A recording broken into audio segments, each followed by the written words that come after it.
বাগান নাকা পয়েন্টে আমবাসা থানা আন্ডারে আমরা যে নেশামুক্ত ত্রিপুরা গঠন উদ্দেশ্যে একটা গাড়িকে ডিটেইন করি, যাহার নাম্বার TR01AZ0606 নিসান গাড়ি। তারপর আমরা গাড়িটাকে চেক করি। চেক করার পরে 52 প্যাকেটের মধ্যে 25 কিলো ড্রাই গাঁজা পাই। সেই সাথে আমাদের লোকে আসান রাইফেল এবং 28 আসান রাইফেল এবং 140 CRPF জয়েন্টভাবে আমরা অপারেশন করি। তারপর ম্যাডাম ছিল ডিসে ম্যাডাম, কৃতিকা সাহা ম্যাডাম উপস্থিতিতে আমরা পরে সিজ করি এবং একটা আমবাসা থানাতে NDPS একটা কেস নেওয়া হবে এবং গাড়িতে থাকা একজন ড্রাইভারকে আমরা ডিটেইন করি, যার নাম সামল দা বর্মা, বাড়ি জিরানি।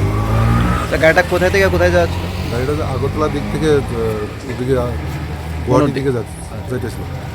তো গাজার টোটাল মূল্যটা কত হইতে? ফুটের বাজার মূল্য 2,50,000 টাকা।